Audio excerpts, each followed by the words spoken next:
দিদি দিদি শক্ত হতে পারবো।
মেজো বউ, ওকে তুমি ওপরে আমার ঘরে নিয়ে এসো, আমার এখানেই থাকবে।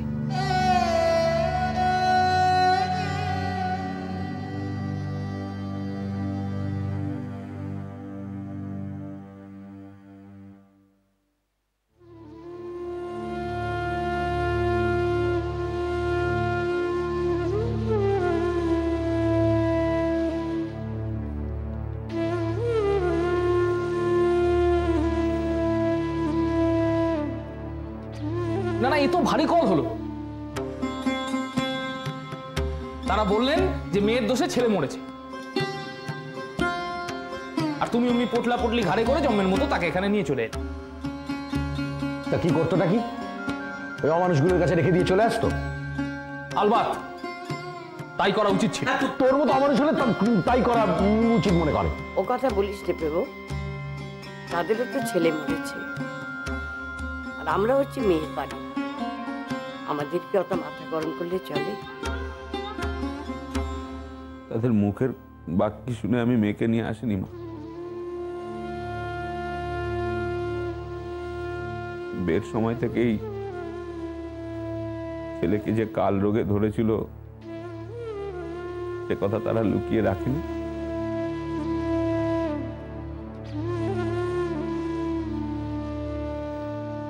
সেই ছেলেকে বসিয়ে কেমন দর হাঁকছিল মনে নেই?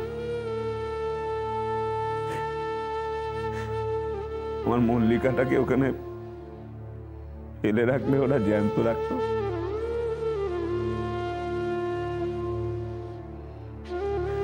মেয়েটাকে আমার মেরে ফেলতো। ওরা মানুষ নয় মা,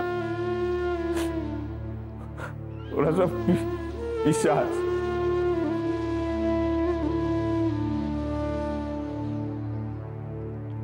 অমন অশান্তি এই সময় সব সংসারেই হয়, আবার সবই মিটে যায়।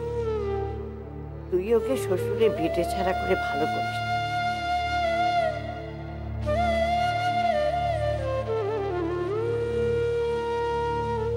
মা, তারা তো আমার মেয়েটাকে রাখতে চাইনি।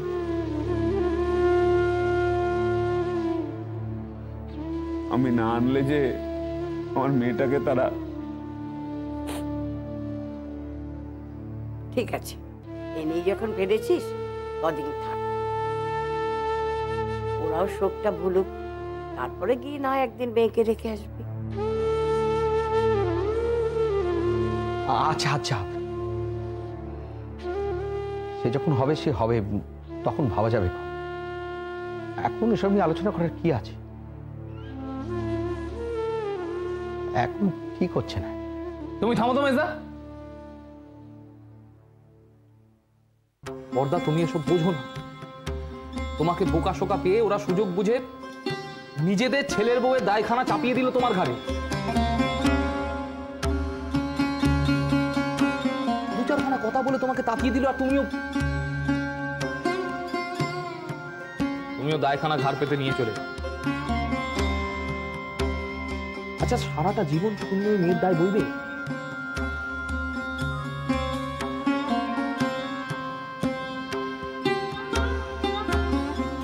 তোমার অন্য মেয়েগুলোর বিয়ে দিতে হবে না?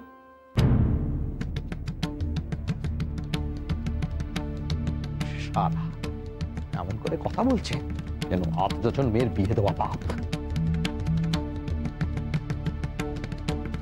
তাছাড়া বর্দা, এই মাগিগন্ডার বাজারে একখানা গোটা মানুষের দায়।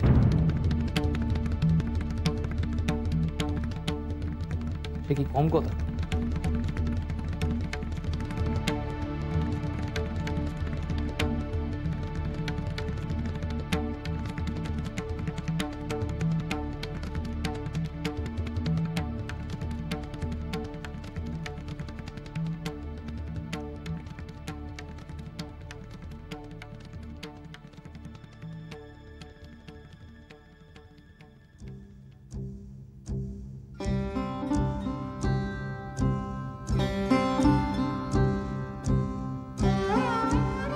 আমি যদি দুবেলা দুমুঠো খেতে পাই তাহলে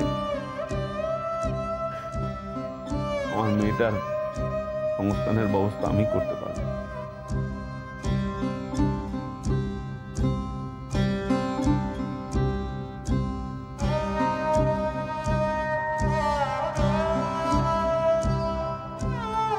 তার জন্য এবারে কাউকে কিছু ভাবতে হবে।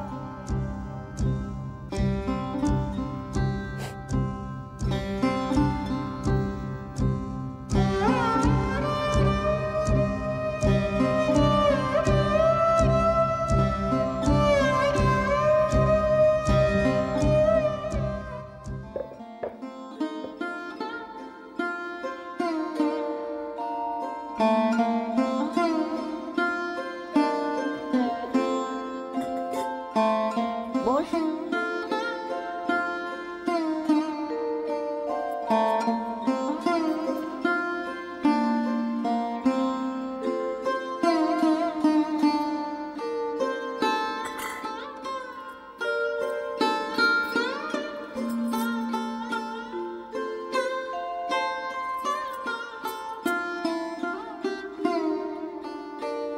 খা, বসে থাকিস না, খা।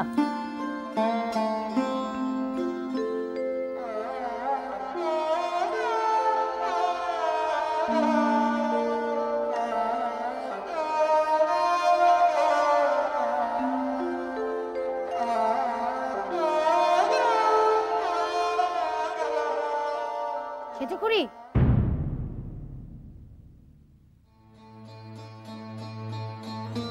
এটা তুমি কি কাপড় পরে আছো?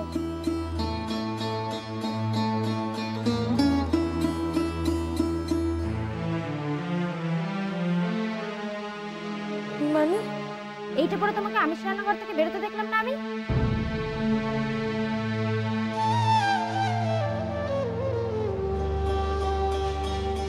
কই না তো, মিছে কথা কইছো? ও মা, মিথ্যা কথা কেন কইতে যাব? আমার পরিষ্কার মনে আছে তুমি এই কাপড়েই বেরিয়েছো। আমার জাত মারবে?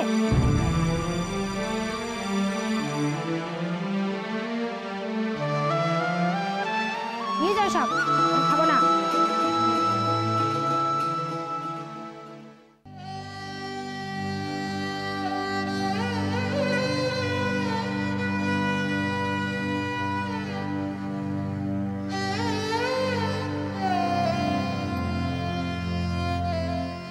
মল্লিকাটা কি এমন ছুচিরেই হয়ে গেল নাকি গো?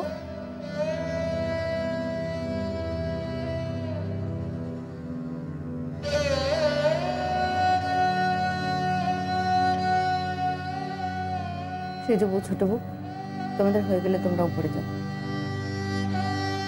আমি দিদির কাছে আছি।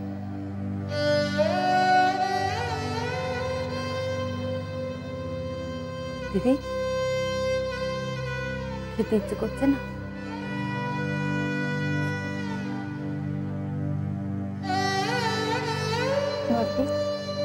খেয়ে নাও না গো।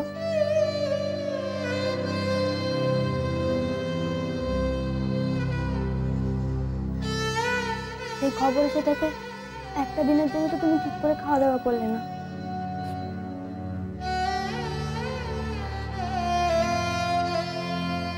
তোরা তোমার পাশ থেকে মাছটা তুলে নে, আর আমি কোনো কালো খেতে পারবো না। আমার মেয়েটা তো জমের মতো।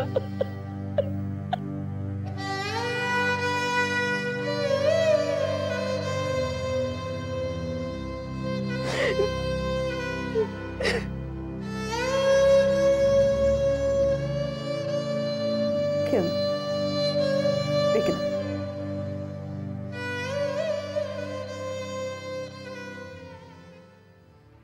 ও মা, ও কি গো,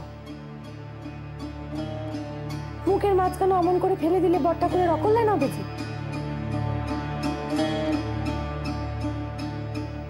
একদিন মাছ না খেলে কিছু হয় না সেটুকু।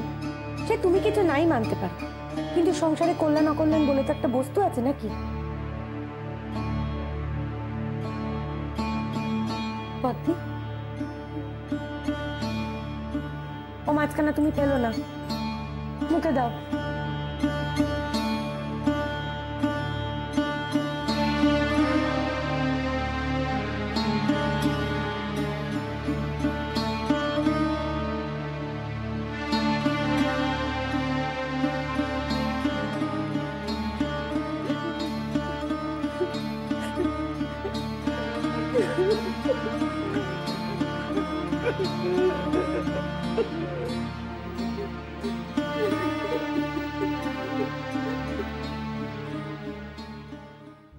মেয়ের গুরুপুর সব।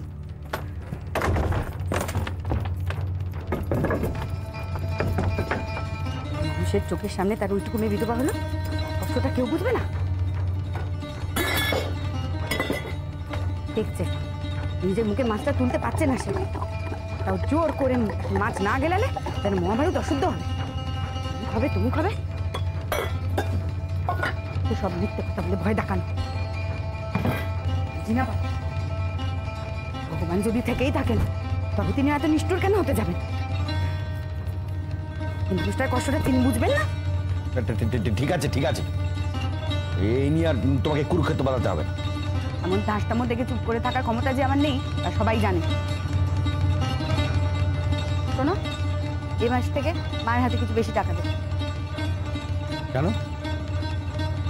কেন সেও আমাকেই করে দিতে হবে। মল্লিকার খরচ খরচ করে তো শেষ ঠাকুর একেবারে বাড়ি মাথায় করেছেন। হঠাৎ করে সংসারের খরচ নিয়ে তার মাথা ব্যথা হয়েছে, সেখানে কমাতে হবে। ও, তা সে দায়িত্ব কি আমার? বড় ঠাকুরের রোজগার বাধা মাইনে, আর তিনি একা কদিক সামলাবেন? আর আমার তো টাকার গাছ আছে, চালা ছাকা দিলেই জানো। আচ্ছা বেশ, দিতে হবে না। একটানা বিধবা মেয়ের খরচ তার মা খুড়িরা তারাই বুঝে নেবে। তারা বুঝবে কেন? বাড়ির মেয়ে ছেলেরা কি কোচা বেঁধে সব অফিস যাবে নাকি?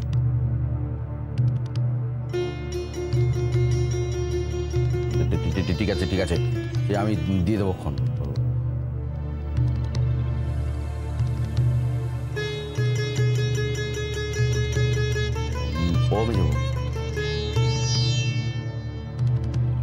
বলছি, তুমি যে বললে যে যদি ভগবান থেকে থাকে, তার মানে তুই ভগবান মানো না?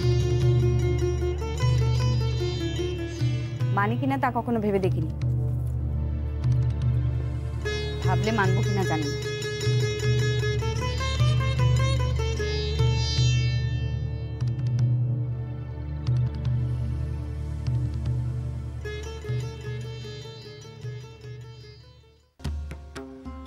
মানামানি শেখাচ্ছে না, মানামানি শেখাচ্ছে আমাকে। বলি একদিন ধরে সংসার করছি, কই মা তো কখনো কিচ্ছুটি বলেন না। মায়ের তো একদিন ধরে সেবা যত্ন করছি, তুই বলার কে রে? কেমন চ্যাটাং চ্যাটাং করে চারটি কথা শোনালে, যেন মনে হলো ঠাস ঠাস করে চারটি চড় মারলে। একদিন সংসার করছে, তার উপর আবার বর মরেছে, এ ভেবেছিলাম এইবার বোধহয় মুখটা বন্ধ হবে। এতে দেখছি যা ছিল তাই হয়ে গেছে। কেড়ে আগে আবার ঠাকমাকে সোহাগ দেখানো, কত দরদ। বলে কিনা এ ঘরের কোনো জিনিস কেউ ছোবে না, সব আমি ধোব। বড় ঠাকমার সোহাগী নাতনি এলেন রে, এসব হলো শিকড় গাড়ার ছুতো, এ আমি বলে রাখলুম। কিচ্ছু না, ঠাকমাকে পটিয়ে পটিয়ে রাখছে যাতে বাড়ির কেউ তাকে কিচ্ছুটি বলতে না পারে। যতই শেকড় গাড়ুক, ওই শেকড় উপড়ে ফেলতে প্রভাস চ্যাটার্জির 2 মিনিটও সময় লাগবে। আর বর্দারও হয়েছে বলি, আর কোনো মেয়ের যেন বর মরছে না, তাই বলে কি সবাই ঘাড়ে করে নিয়ে আসছে? ও বাড়িতে থাকলে নাকি মেয়ে মরেই যেত। নাও, ও মেয়ে বাড়িতে থাকলে না সংসারের সকলের হাড় জ্বালিয়ে দেবে, আমি বলে রাখলুম। একজনের অশান্তিতে তো এই বাড়ির লোকই পালাবার পথ খুঁজে পায় না, এই আর এক নতুন আপদ এসে জুটলো। ভালো উৎপাত শুরু হয়েছে এটা বাড়িতে। কাজ করতে আসে তো না, খালি মুখ ঝামটা শুনতে আসে। বিধবা হয়ে এসেছে, কিচ্ছুটি বলা যাবে না, খালি ছ্যাঁচ ছ্যাঁচ করা স্বভাব। কোথায় এটো কাটা, ছুচিবে কোথা কাটা, আসলে মাথা ঠিক রাখা চাই না। ওই যে আসছেন, এবার আবার শুরু করবে।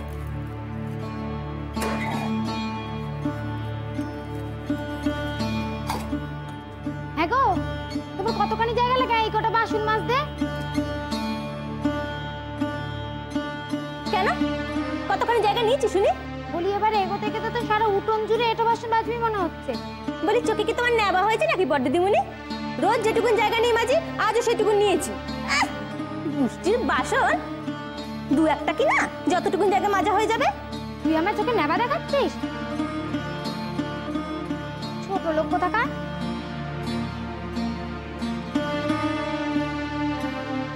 বলি গাল দিচ্ছ কেন গা? এই শুরু হলো, রোজ সকাল সকাল ভালো শুরু হয়েছে বাড়িতে। এটা ছুঁয়ো না, ওটা ধরো না, এটাই সাপ লাগবে, ওটাই দোষ হবে। দূর, ভালো লাগে না। গাল দেবো না তো কি করবো? একটা বাসন মাজার কাজ তাও ঠিক করে করতে পারিস না?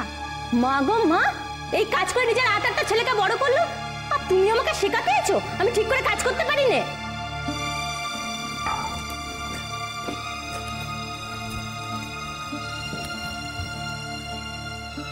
হরিদাসী, কি তখন থেকে মুখে মুখে ঝগড়া করছো?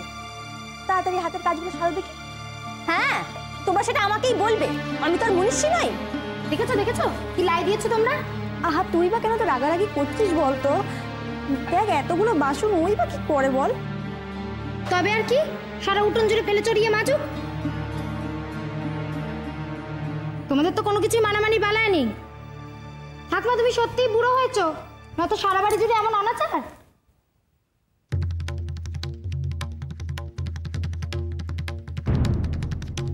দেখেছো দেখেছো,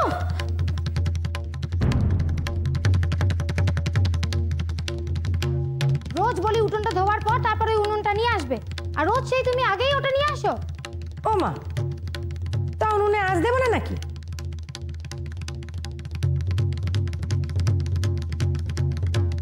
আগে উঠোন ধোয়া হোক তারপর দেবে। তবেই হয়েছে, তবে তো ভাত হতে হতে বিকেল হয়ে যাবে। থাক, ও বিধবা মানুষদের ভাতের চিন্তা তোমায় করতে হবে না। উনুন তুমি ভেতরে রেখে এসো, আর ক্ষমা দাও, ও হিসেবে তোমাদের আর কারো ঢুকতে হবে না। যার এতে পারে নেওয়ার আমি নিয়ে নেব।